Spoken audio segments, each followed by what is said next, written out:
Bien-aimés, c'est l'heure du retour, de revenir à l'état originel et au propriétaire originel. Vous ne vous appartenez pas vous-même. Tout a été créé par lui et pour lui. Nous appartenons à quelqu'un. Et cet homme, il s'appelle Jésus-Christ.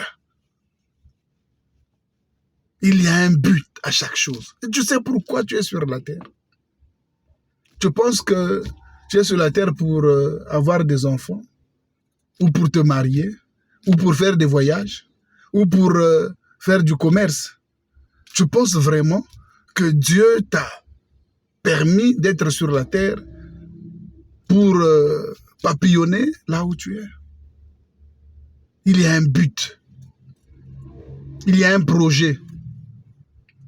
Et souvent, dans les églises, on dit Dieu a pour nous des projets de paix et de bonheur. Et ils confondent ces projets de paix et de bonheur à leurs projets à eux. Mais frères, lisons la parole. Comprenons le projet divin.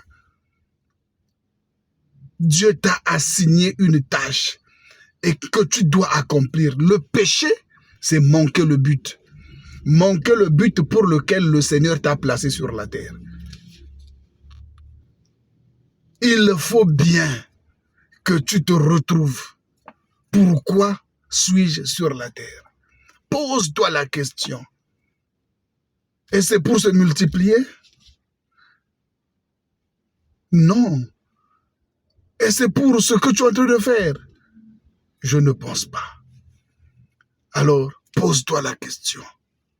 Le but pour lequel tu es sur la terre. Reviens à la parole. Quand Dieu a dit, faisons l'homme à notre image et selon notre ressemblance, ce n'était pas pour qu'il vienne se pavaner, c'était pour un objectif. Et Dieu poursuit son objectif. Et le péché, peu importe ce que tu fais, tu vas à l'église, tu pries, tu fais tout ce que tu veux. Mais si tu ne fais pas le but pour lequel tu as été envoyé sur la terre, c'est ça le péché. C'est ça la perdition. Manquer le but.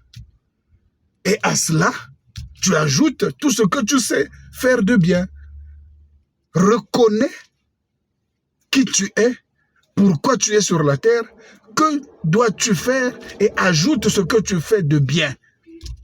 Alors, tu comprendras, tu marcheras dans la lumière. Que Dieu te bénisse.